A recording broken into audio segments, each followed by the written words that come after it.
Manx Radio Sport. Hi, this is Rob Pritchard, sports editor at Manx Radio. It's been another busy year and exciting journey for Isle of Man sport in 2025. Plenty of talking points and highlights from the last 12 months. Over the next hour, we'll be taking a look back at some of those big moments, as well as hearing from our team of pundits to get their thoughts on the year that has unfolded. But before that, though, let's dive into some of the highlights. This is the 2025 Manx Radio Sports Review of the Year.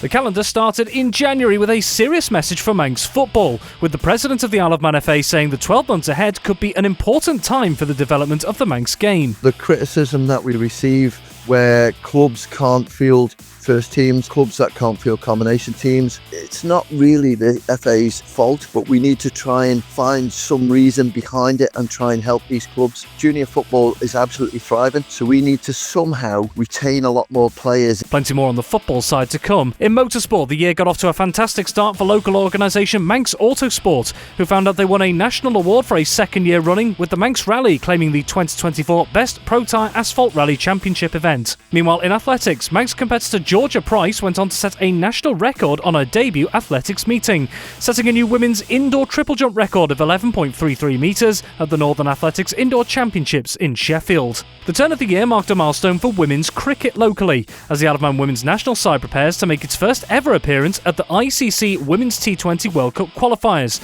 Isle of Man Cricket Development Officer Greg Wright said at the time they hope it would raise the profile of the women and girls game here. We've been 3 series we've had televised and they've all been very well viewed, but we're hoping that something of this magnitude, being a World Cup qualifier, it'll be far more accessible. We're going to go out of our way to make sure that it's more openly accessible for people to see it, so we're hoping that people will watch it and want to get involved in it. Back to athletics, and an Ireland runner who's made plenty of headlines in recent years did so again, as Sarah Aston went and broke her own women's 10km road race record at the Valencia 10k, going 15 seconds quicker than her previous record set in March 2023. In mid-January, there was also double Manx success at the gruelling Spine Race Challenge in the UK, with Nikki Arthur completing the main challenge at the first attempt. It was a roller coaster, emotionally and physically. I had quite a lot of physical issues in the first couple of days. Really, really heavy snow, lots of ice, really challenging conditions, like underfoot on the first day. Second day into the race, I fainted at a checkpoint and was sick a few times and things like that, and then was really worried that maybe my race was going to finish there, but I sort of drew on my previous experience and went out into the sort of second night and sort of picked up from there. And you expect that it should feel good and then feel bad, then feel good again, and it's big, massive high finishing something like that, as I'm sure you can imagine. Also, former Manx Commonwealth athlete Graham Hatcher finishes the separate Spine Challenger North race. Back to football, and a change to the men's national team as head coach Blaine Slattery resigns and is replaced by Chris Bass Jr., who takes up a role as player manager on an interim basis. And in cycling, Manx pro rider Tyler Hannay begins a new chapter as he signs for UCI Team 711 Click Road Bike Philippines for the latest upcoming campaign. In motorsport, February started with a change to road racing in the south of the island as the Southern 100 retakes control of all racing on the Balown course. It's good to be able to revert back to being organisers so everything comes under our control, and we're looking forward to picking up where we left off. Present club have been running it since 1981 and it built it up to the status it is now.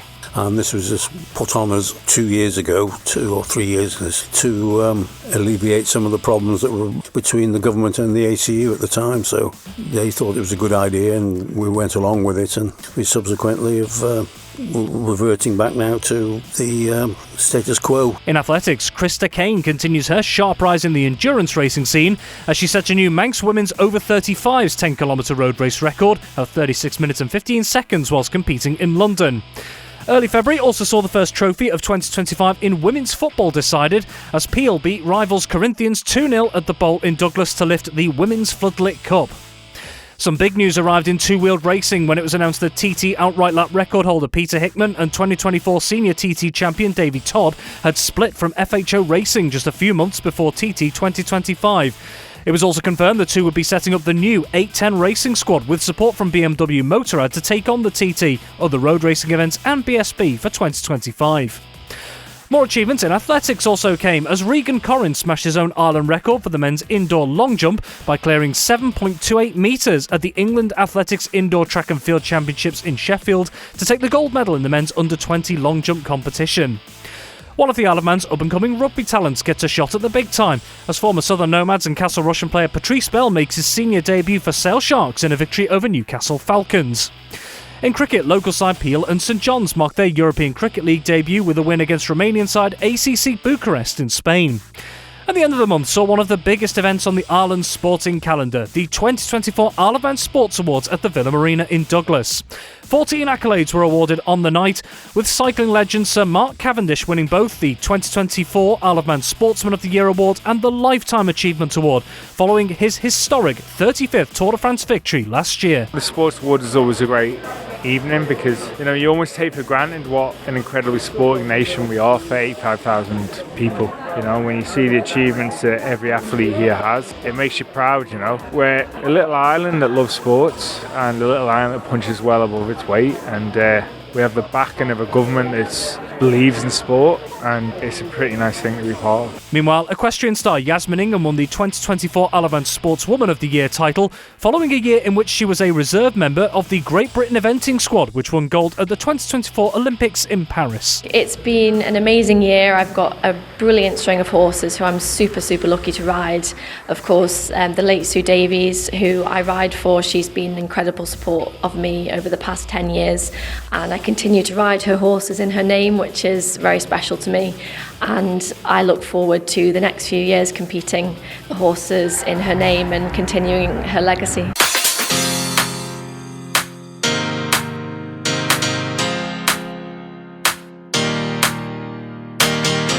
Heading into March, and in football it was a difficult start to the month for Marown as they saw their relegation from the Canada Life Men's Premier League confirmed. In martial arts, Isle of Man Jiu-Jitsu Club Summit Grappling Academy was successful in the IBJJF London International Open, and the club brought home an impressive 10 medals, which included 3 golds, 3 silvers and 4 bronzes, as well as a third-place trophy in the teen division. Also, March saw the return of the annual and ever-popular Isle of Man Festival of Darts at the Villa Marina, seeing top players from the UK, Ireland, Europe and the US battle it out for top honours in a tournament which has previously welcomed the likes of Luke Littler, Phil Taylor, Fallon Sherrick and Bo Greaves in the past. In something rather different, it's announced that, for the first time, the Isle of Man will host a round of the World Downhill Skateboarding Championships later in the year. Selim Kamali is the event's promoter. In my opinion, this is probably the most spectacular non-motorized race event that you can have. These guys are hitting speeds of in excess of 70 to 75 miles an hour, and the losers are even faster than the skaters. So I think the residents are in for a treat. For a non-motorized sport, I don't think you can get more spectacular and adrenaline-filled. Special Olympics Isle of Man claimed multiple medals at the World Winter Games in Turin, Italy, with Dylan Butler securing 2 gold medals among the highlights. In hockey, the first men's and women's league titles are wrapped up in March as Castletown Ladies A and Castletown Ladies B win the Women's Premier League and Women's Division 1 respectively. And in football, after final defeat heartache in the Women's Floodlit Cup a month earlier, Corinthians got their hands on another piece of silverware, the Women's FA Cup, defeating Malou in the 2025 final at the Bowl. Meanwhile, the FA confirms it's working to get more involved in refereeing when it comes to the women and girls game, and we spoke at the time to Isle of Man Referee Development Officer Liam Thomas. Building a women's pathway in the game development group, somewhere where females are comfortable to start off with, and they can start where they want to. They can start junior football, they can start straight into women's football, they can start in all the different pathways. There's a proper pathway now. To be able to sustain women's football in the islands, we've got to play a key part in the refereeing part of it. So working with female players at the minute, working with the female academy, working with high schools and targeting specific age groups, we can really do with girls and women from any age group from 14 upwards. Moving on, and boxer Matthew Rennie puts his title fight loss in late 2024 behind him as he starts 2025 with a points win over Octavian Grati in Gibraltar. An Isle of Man athlete, Joshua Holden, gets selected to represent Great Britain in the summer at the International Shooting Sport Federation Junior World Cup. And in men's football, Peel are confirmed as Canada Life Men's Premier League champions, whilst Braddon are crowned Ardern and Drug Unlimited Division 2 winners and secure their return to the top flight for the following campaign.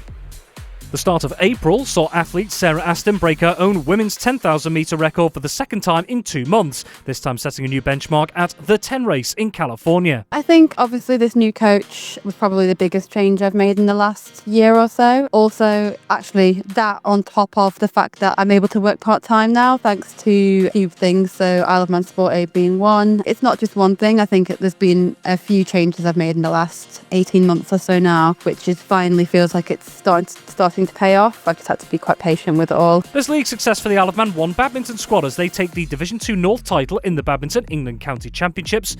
And a big moment came in April for one of the Isle of Man's latest rising cycling talents, as 2023 Commonwealth Youth Games medalist Ruby Oakes makes her debut on the Women's World Tour at the Tour of Flanders in Belgium for the Das Hutchinson Continental team.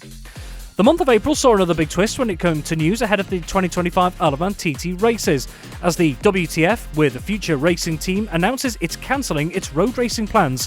One of their riders was former TT winner James Hillier. Firstly, a big thank you to all the messages of support, and the phone's been pretty crazy since yesterday afternoon. Where I stand at the minute, I don't quite know. It's work in progress. I will share what I can with you when I can, and hopefully in the coming days I'll have some good news. I need to get thinking hat on and raising some funds, really, because that's going to be the biggest thing, which is certainly in today's economic climate is not easy. April this year also marked the conclusion of the latest men's and women's hockey league seasons. Among the winners, after the women's top 2 titles were decided the month before, Backers A are crowned men's Premier League winners, whilst Vikings B claimed the men's Division 1 crown. In rugby, Douglas round out a positive campaign in Regional 2 North West with a home win over Furwood Waterloo at Portashee to claim a highest ever finish in the division of 6th. More athletics records tumble as David Malarkey breaks the Manx men's 10,000 metre track record, posting a time of 27 minutes 51.8 seconds in California to overhaul the previous record from Keith Gerrard that had stood since 2011. Swinging back to football, and Corinthians women's team add to their previous Women's FA Cup success to take back the Canada Life Women's League trophy, securing the silverware with a 1-1 draw against previous champions Peel.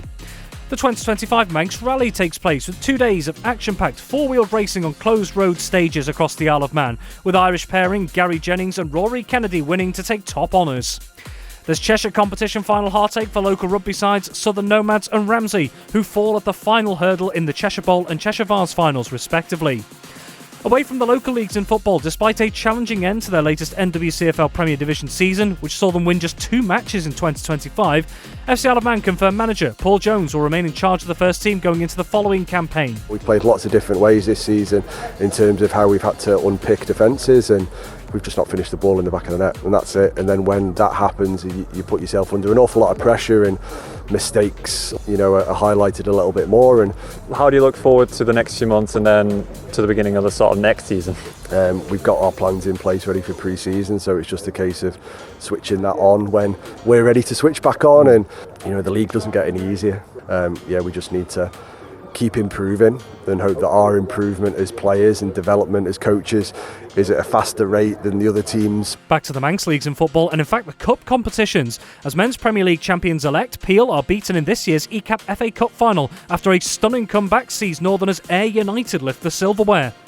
Isle of Man women's cricketer Lucy Barnett writes herself into the T20 history books, at the time becoming the fastest women's T20I player to 1,000 runs and the highest T20I career batting average. And at the end of the month, athletics competitor Krista Kane hit the headlines again as she broke her own Manx women's marathon record at the iconic London Marathon in a time of 2 hours, 37 minutes and 25 seconds.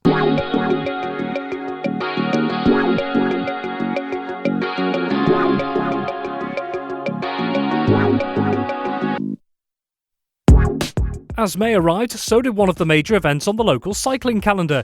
The 2025 Isle of Man Youth and Junior Tour welcomed some of the biggest talents in the sport from on island and further afield for 3 days of racing. The tour's co-organiser Rob Holden described the ongoing importance of the event. It's a British series, so it's all the best kids from the UK. To do it on home ground is a big deal for them. There's plenty of riders to look out for, and I don't want to highlight any particular ones, but we've got quite high hopes for a few of them. A few of them are on the first ladder of British cycling's development development squads. They'll all put pressure on themselves to do really well because it's the home race, but just get stuck in and any results you get out of it is great. By the time the month of May rolled around, the Isle of Man Ladies B hockey team had booked their place in the final of the England Hockey Women's Tier 3 Plate competition, hoping to bring national silverware back to the island.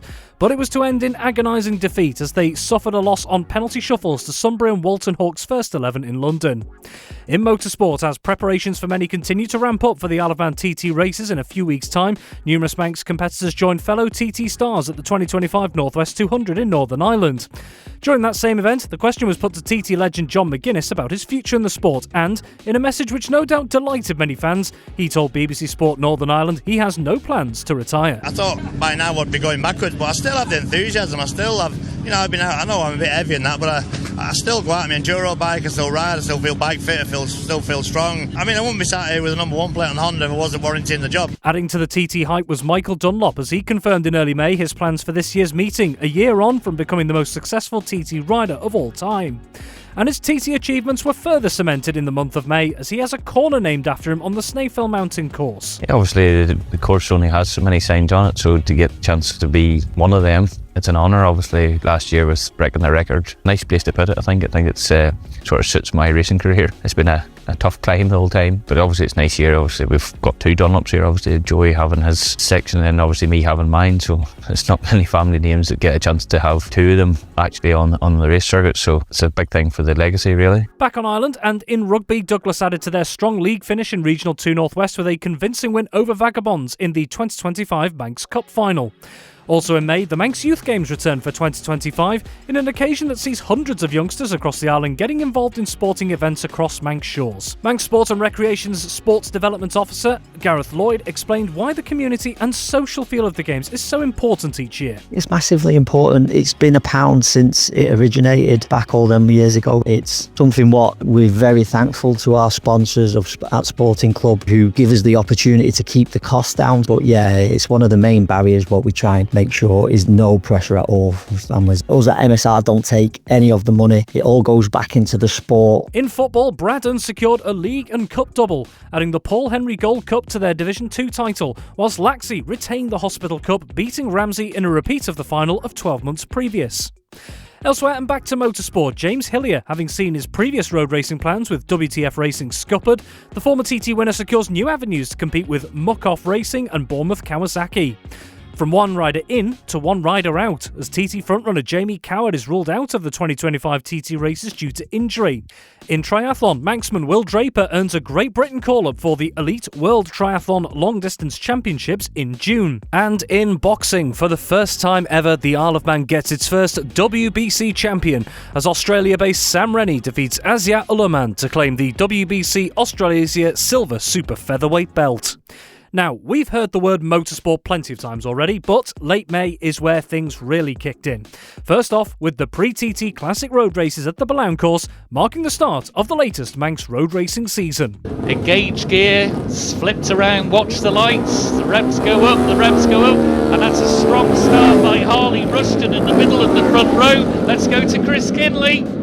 Yeah, he's a big lad, is Harley on the number 7 machine, the Craven Matchless. Let's see what he's got. It says Matchless, but it's Seeley. I think he's on it. But it's Overspeed, Loader, and then Rushton. Overspeed, Loader, and Rushton were your top 3 when they went past us. He might have got a good start, but it's Alan Overspeed who's got to the front. And here is our winner. It is Alan Oversby, a 16th victory at the pre-TT Classic Races. Riders battled with 3 days of tough weather conditions to bring 3 days of 2- and 3-wheeled racing action, with Alan Oversby, Grant Thompson and Will Loader among the winners, to name just a few. And as the weekend there drew to a close, the end of May and start of June could only mean one thing.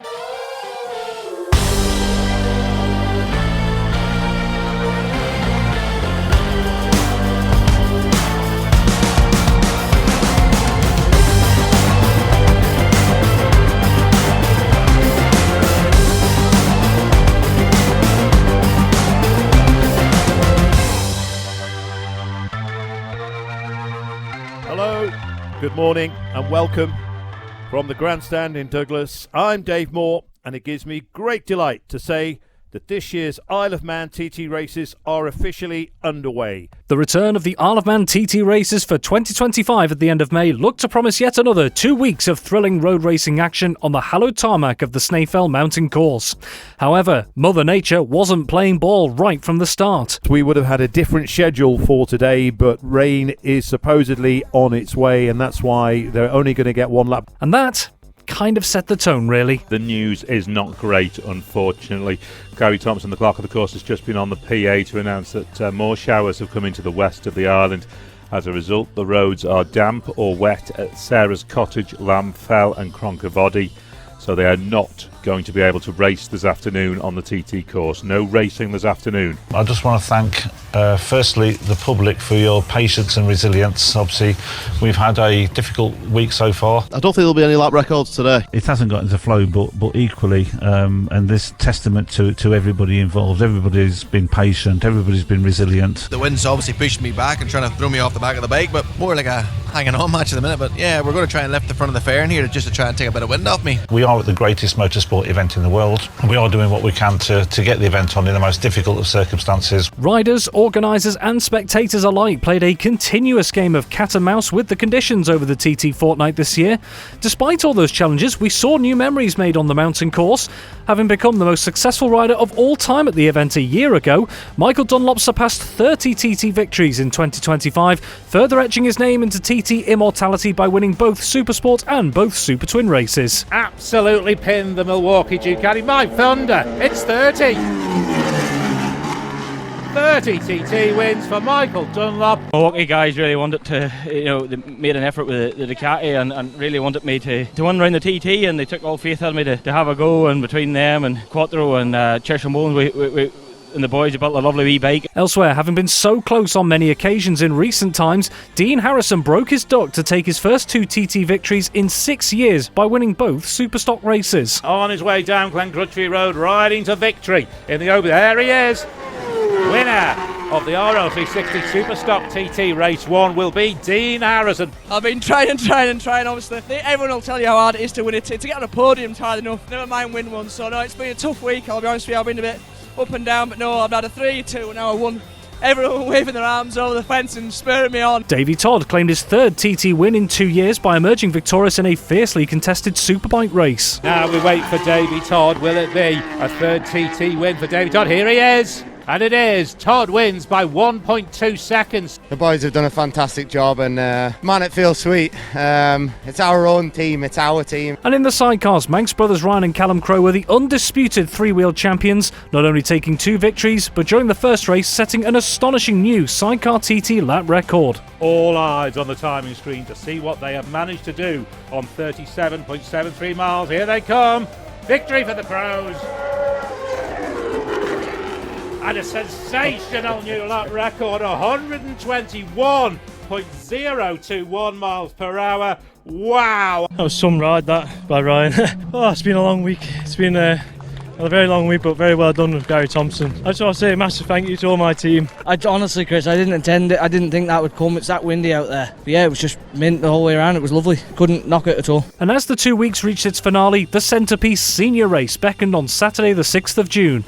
However, it's certainly not ideal. It's drier than I expected, if I'm honest, but still damp in sections. But the wind is pretty bad, actually. That's probably my biggest concern. I ain't comfortable in that, and I do this to have fun. That's no fun. Look, the sun's shining and the track's dry, so it is nice. The wind is a bit hectic, especially over the mountain. It is blowing around a little bit. The conditions aren't ideal, but the track's dry. Would you be happy to race then? I'd ride, for sure I'd ride. It's windy, but you can sort of live with wind because it's not really blustery, it's just a constant wind. The track's dry, and we've been going out with it damp all week and everyone thinks it's alright. Been out in way worse, so I don't really understand why people are complaining. The weather reared its head again ahead of the biggest race of the meeting, and Mother Nature would have the final say, as conditions meant clerk of the course Gary Thompson had to make this kind of announcement for only the second time in the event's 118-year history. The general feeling is that it is unsuitable for racing tonight. Bearing in mind rider safety, I'm afraid that the senior race for 2025 is cancelled. And so, for only the second time since the event started in 1907, with the exception of world wars, foot and mouth disease in 2001 and the COVID pandemic in 2020 and 2021, the senior race was cancelled. It's been a difficult 2 weeks in terms of weather. I think, and I speak on behalf of the whole of race control and all the officials, that unfortunately we are one race short. We've missed the senior, but we have delivered, I think, a really, really good TT. And so an anticlimactic end to a frustrating TT 2025 for all involved, but an event which nevertheless still added another chapter to the TT story. And away from TT 2025 in June, some other notable events elsewhere. Callum Gawn and Samantha Bowden are crowned the men's and women's winners of the 2025 Parish Walk. And in tennis, former Isle of Man player Billy Harris gets his name into the gentlemen's singles tournament at Wimbledon, reaching the second round before defeat to Nuno Borges at the start of July.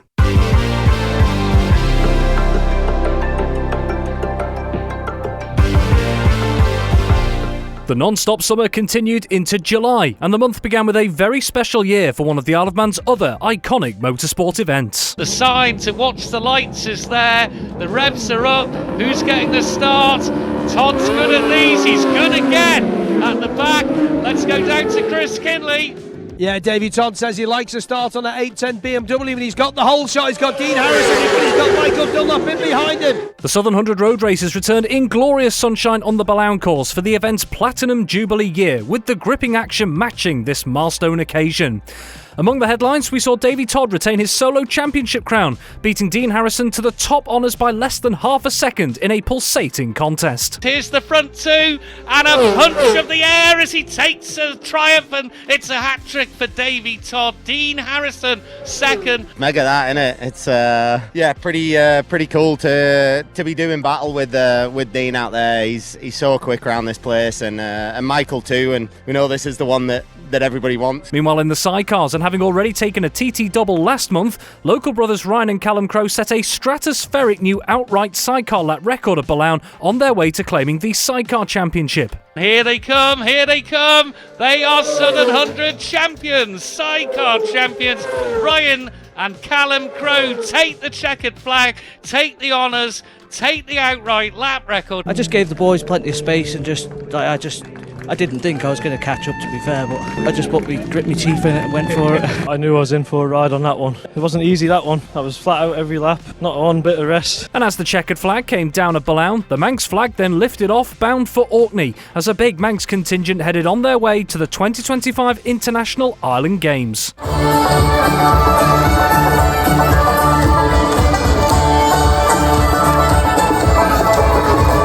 To say it is with great pleasure that I have the honour to officially open the 20th Island Games in Orkney 2025.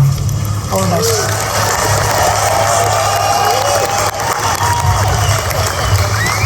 Over the course of several unforgettable days in Orkney from the 12th to the 18th of July, Team Isle of Man went on to secure a staggering 80 medals across the competitions.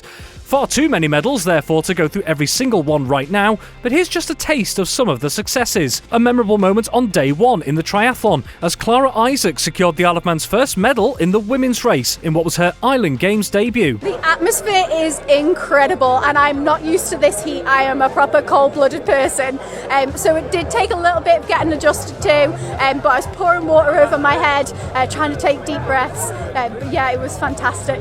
A year to remember also for the Isle of Man men's golf team, who took individual gold and silver as well as team gold. At the start, we set out as a team, and we all said, listen, we want gold at the end of the day. And we've come away with gold, and the lads have come away with individuals, and I don't think you can ask for a better week, if I'm honest. Elsewhere, and hugely successful at the Island Games in previous years, it was another good event for swimmer Laura Kinley, who overcame injury challenges to be part of the squad in Orkney. At one point in the last year, I didn't think it would happen. I didn't swim for 6 months last year out of injury, so yeah, I'm delighted with my performance. This is my 7th Games now, so I've been doing it a long time, so if I can pass anything I've learned over the years, yeah, that's amazing to see as well. The Isle of Man's cycling team medalled in every event they entered. At the heart of it was Tyler Hannay, who claimed 3 individual medals, including 1 gold in the men's time trial. It was amazing, really. The local people just getting behind it, which was great, and a lot of Manxies out there, which really does. And when you see a Manx flag, it does sort of perk you up. I know that's such a cliche thing to say, but I mean, anybody who's done this sort of event and had a Manx flag, it really does perk you up. And in athletics, several Manx competitors excelled, none more so than Krista Kane, who claimed gold in all 3 races she was involved in and also claimed a games record on her way to winning the women's 10,000 metres. I can't quite believe it, to be honest. It's my first ever 10,000 track race. I've raced on the road obviously, but 25 laps is just something else. The crowds were absolutely incredible. So grateful for the support. The 80 medals the Isle of Man claimed overall far exceeded the total of 63 they managed at the previous Games in Guernsey in 2023. And away from the Games in July, the island got 8 new British champions crowned in Jiu-Jitsu as Summit Grappling Academy wrapped up its latest British Championships campaign. David Malarkey takes a silver medal at the World University Games in athletics, and young cyclist Cameron Hounsell wins gold at the UK's National Youth and Junior Track Championships. After a hectic July, a busy summer of Manx sport rolled on into August. One of the Isle of Man snooker players, Daryl Hill, is called up to represent Great Britain at the prestigious World Games in China. Obviously I've been liaising with Isle of Man Sport quite a bit between them and Team GB, who I'm effectively representing and playing under as well. And from what all they can see, I'll be the first athlete, if you like, in any discipline to represent the island in the World Games. So that's quite an honour, quite exciting as well, really. We're going to try and just enjoy every minute of it, really, and just enjoy being around that environment. Elsewhere, Manx paradarts player Darren Kennish retakes his spot at the top of the world wheelchair paradarts standings. And amid all the latest developments across the board, one last hurrah for the Manx road racing season arrived at the end of August.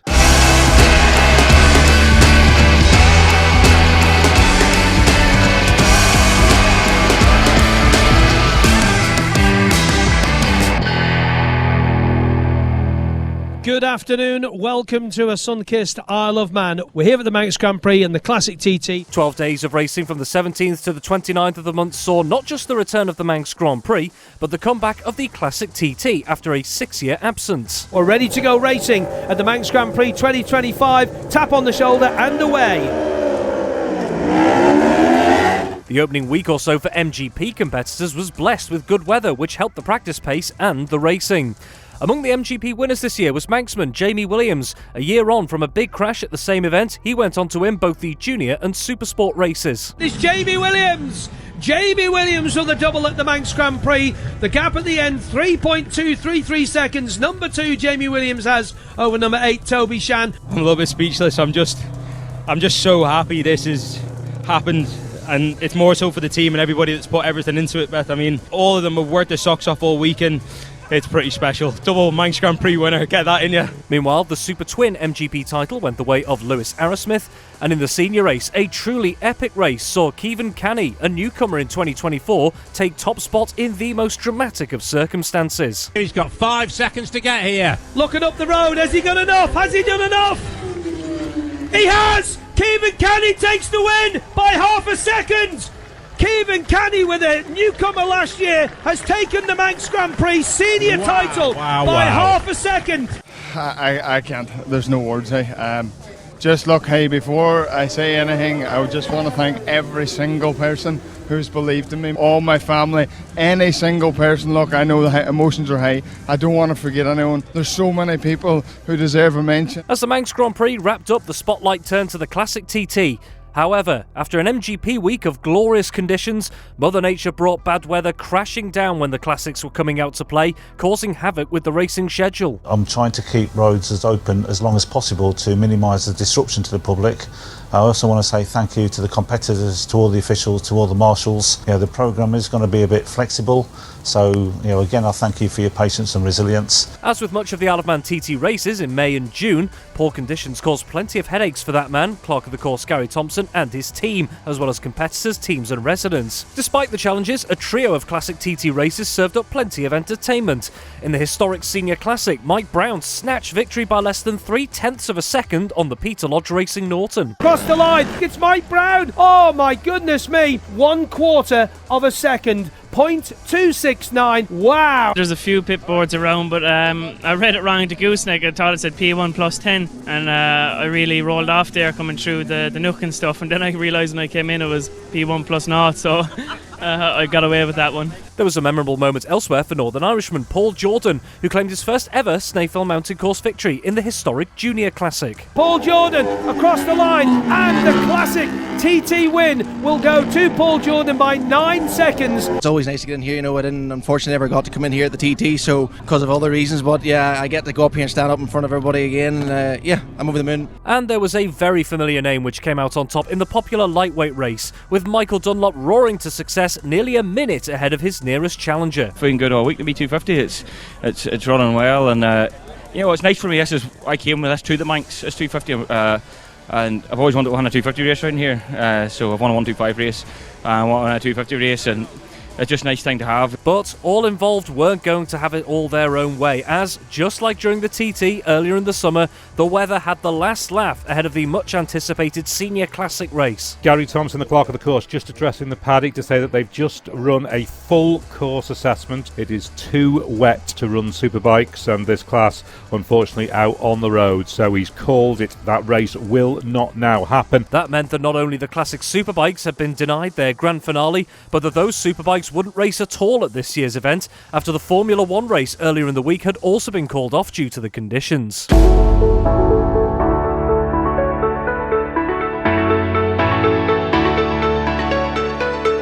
The end of August brought the curtain down on the latest Manx road racing season and, of course, heralded the arrival of September.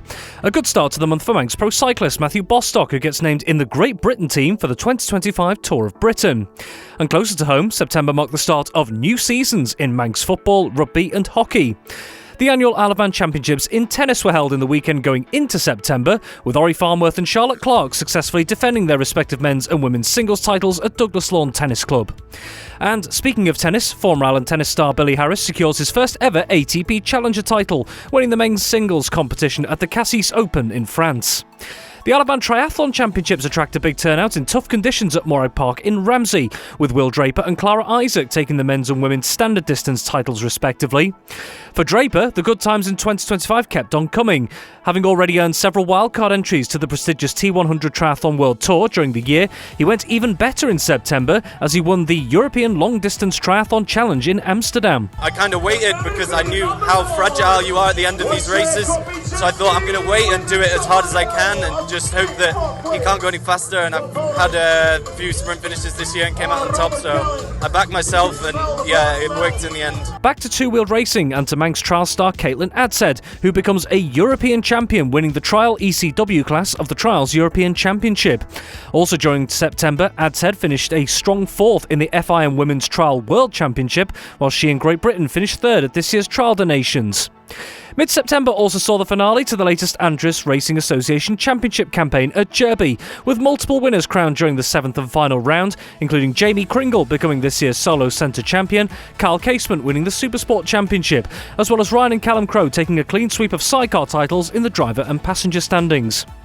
And heading into the later stages of the month, a big shake-up in football and for FC Isle of Man. Some breaking sports news in the last half hour. FC Isle of Man have announced manager Paul Jones is stepping down with immediate effect. The club says the decision comes following much discussion and review. In a statement, the Ravens say the club would like to place on record its immense gratitude to Paul for his enormous contribution over many years. FC Isle of Man manager Paul Jones steps down as manager after nearly 3 years in charge of the side and following a poor run of results since the start of the latest NWCFL Premier Division campaign at the end of July. And as one chapter ends for the Ravens, another one begins, as former Manchester City player Rick Holden takes up the role as manager on an interim basis. Yeah, they were a bit wary at first, who's this sort of thing, and you could see them scoping me out a bit. But they've been good as gold, they've done everything we've asked, sort of slightly new for them, some of the stuff, but the footballers, and get on with it. Whilst the ARA Championship in motorsport came to an end on Ireland earlier in the month, for some of the competitors there was one more big challenge, as a big Isle of Man team headed to East Fortune in Scotland for the returning Celtic match races against Ireland, Scotland and Wales. During an event making its return after a 15-year hiatus, Team Isle of Man went on to finish third in the meeting. And in martial arts, Manx fighter Alana Pritchard heads to Georgia at the end of the month to represent Team England at the IMMAF World Championships. And the start of October saw Alana Pritchard reap the rewards out in Tbilisi as she claimed her second world title in the senior women's super welterweight division, repeating the feat she managed at the same championships in 2024. Yeah, it feels really good. It was nice to cement it again and be able to kind of just show that I can not just do it once but do it twice. Obviously it's a tournament based, so being able to approach each fight as it comes as well, just taking confidence from last year, I think, as well. And I've had a few fights in between that, so I've learned quite a bit, and just being able to implement that into this year's tournament as well. For Ireland-born amputee footballer Sean Jackson, there's success across the water as he and Everton successfully defend their EAFA League title. The Chris Kelly Memorial Rally made a return in 2025 in October in motorsport, with Niall McGonigal and Keelan McKenna scooping top spot. For the third time this year, athlete Krista Kane breaks the Isle of Man women's marathon record in Chicago, beating her own previous benchmark set in London earlier in the year by nearly 2 minutes.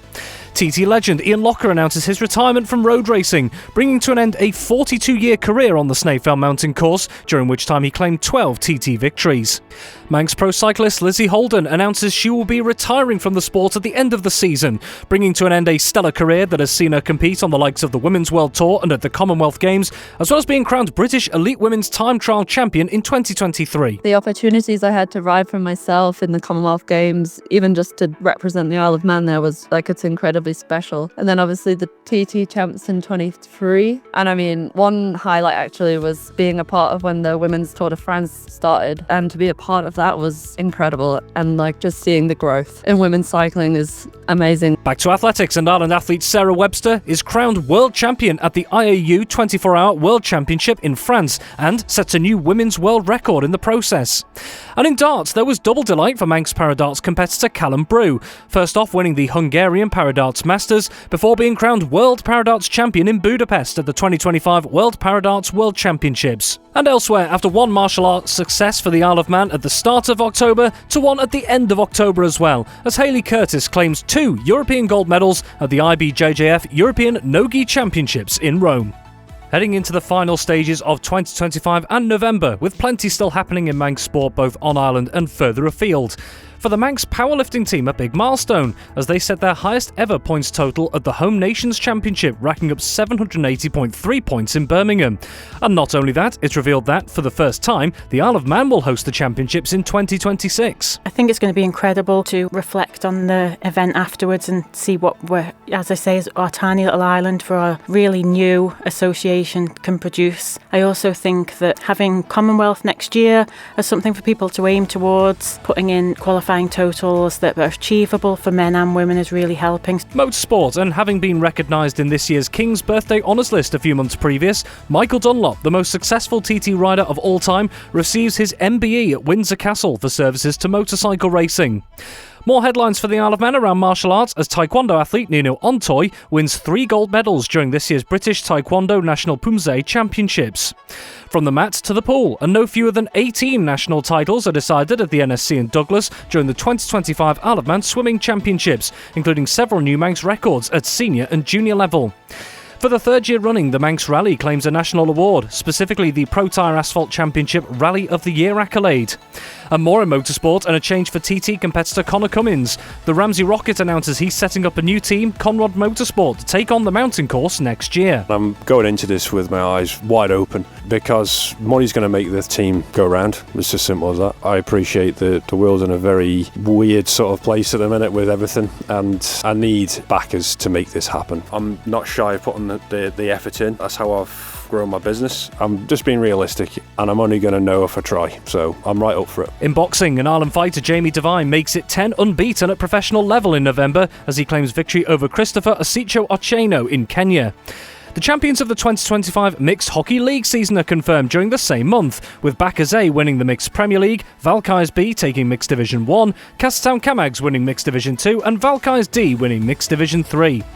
And back in cycling, a name we've heard already. Tyler Hannay, having stepped away from professional cycling earlier in the year, announces that looking into 2026, he'll be turning his skills and efforts to triathlon. This is from someone who hasn't run and someone who hasn't swum, so I am starting from zero. With that means I am going to be doing some running races, some bike races, some triathlons on the Isle of Man, further abroad. I want to be as fit as I can and competing as much as I can because, life is too short to not try different things. And more from boxing at the end of November as pro competitor Jay Burden defeats former English and Commonwealth title contender Lindsay Bashinsky in Blackpool to go 4 undefeated at pro level and scoop her second victory of the calendar year. And so, after the journey which began in January, we now find ourselves in the final days of December.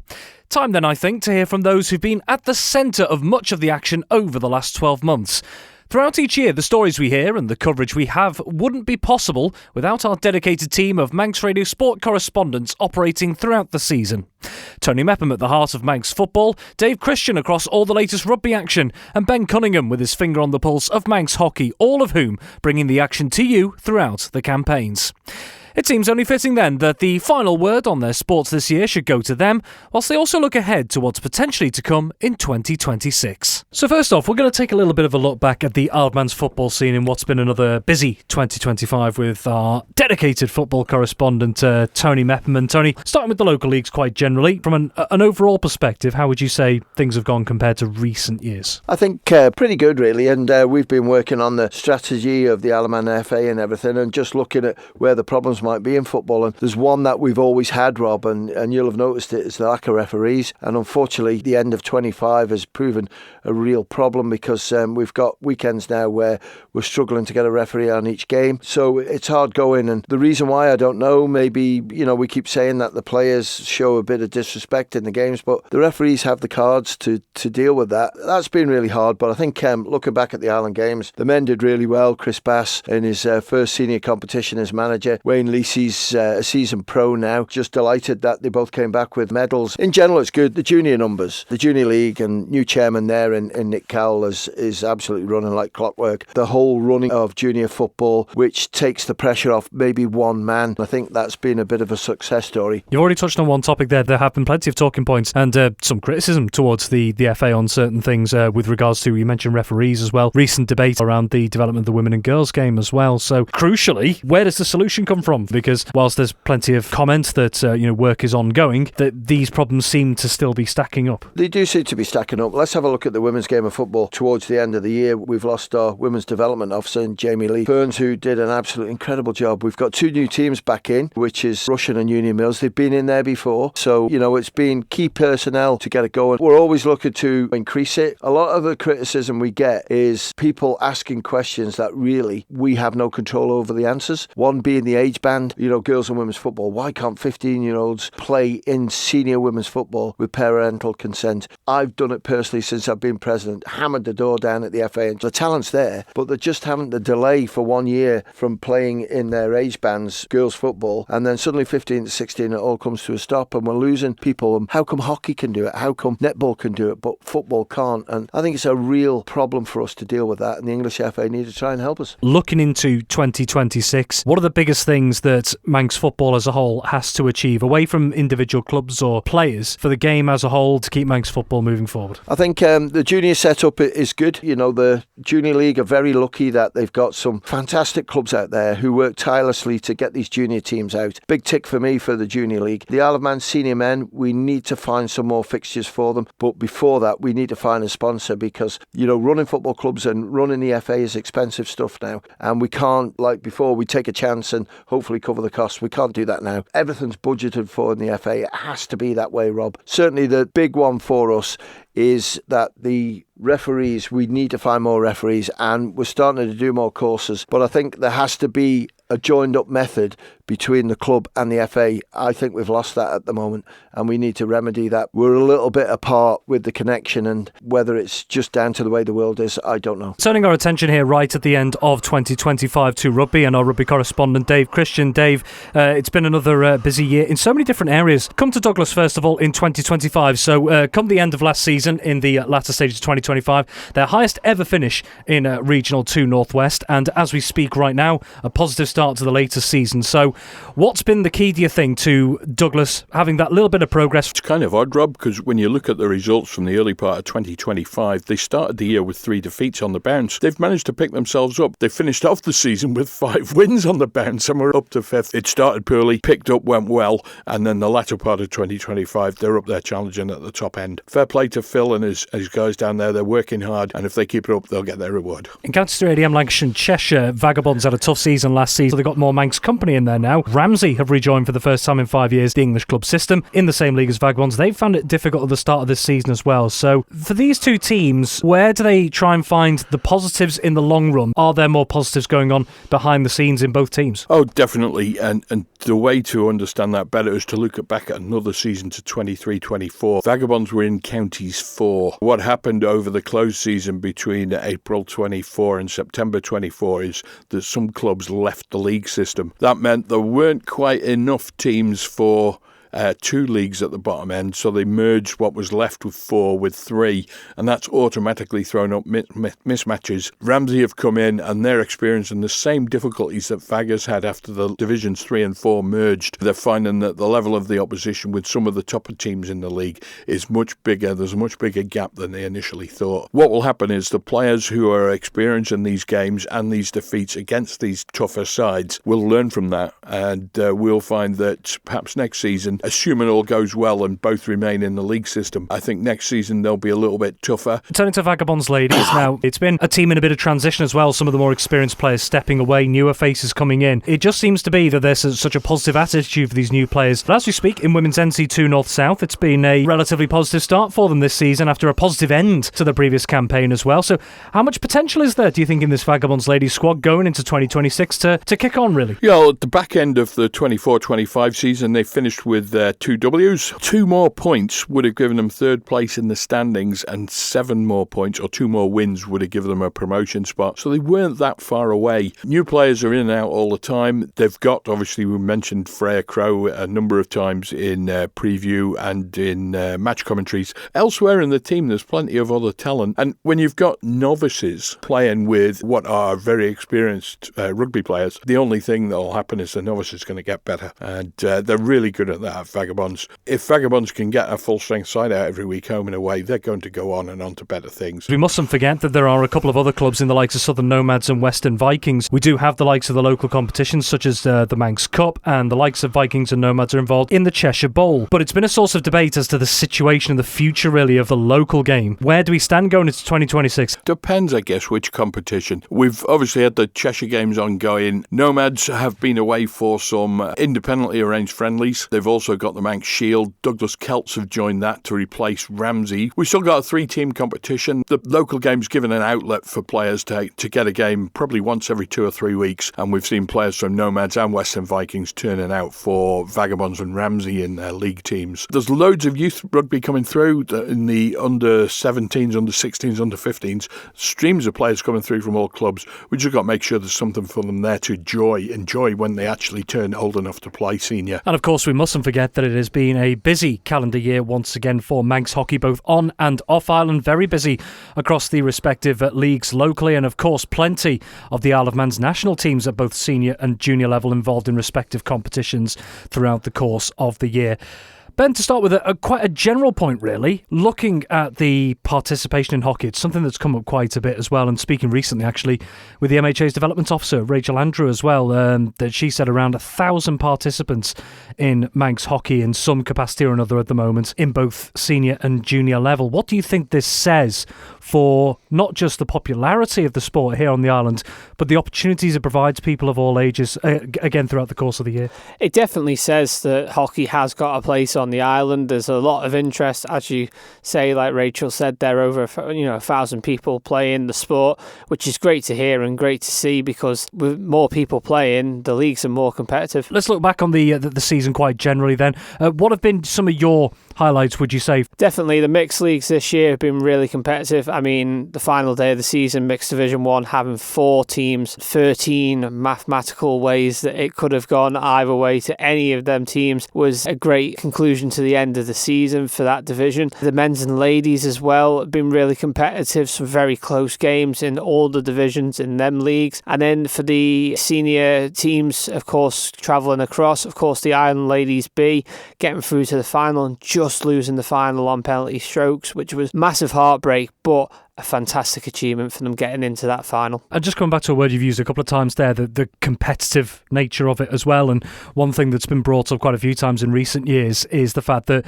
that competitive nature is available at different tiers as well. Yes, you've got the respective Premier League divisions up at the top there, but there's everything else beneath that as well, and also like the likes of the mixed under-15s league that runs regularly throughout the year. So is there still a belief, do you think, coming toward the end of the year, that going into 2026 there's still going to be opportunities available for people of all different abilities? Absolutely, and I mean, we are working to make sure that not only the junior side of hockey is getting more and more development, but also giving the opportunity for senior players as well to have their opportunity to play in the England Hockey Championships as well. One thing that is always a source of debate across Manx sport in so many different disciplines is the importance and the need for volunteers to be helping out in non-playing roles as well. And when it comes to hockey, specifically the likes of umpiring roles within the likes of the Manx Hockey Association, how have things been over the past year in terms of getting more people into these positions that are behind the scenes and away from the action on the pitch, but are nevertheless incredibly important? Umpiring wise, I'm pleased to say that we had an influx of 20 new umpires train up, which was great to see, and they're all now umpiring from the junior league right up to the senior league, which is great to see. As for the MHA board side of things, all the roles are currently filled, but if there are people out there listening and they think they could be a help, then by all means go to the Manx Hockey Association's Facebook page, and I'm sure there'll be contacts there that you can communicate and express your interest. And so we bring the curtain down on Manx Sport in 2025 and your latest sports review of the year here on Manx Radio. Thank you so much for joining us now and throughout the year, and we can't wait to bring you the next chapter in Isle of Man sport in 2026. Until then, this is Rob Pritchard and the Manx Radio Sport team wishing you a very happy new year. Until next time, bye for now. Manx Radio Sport.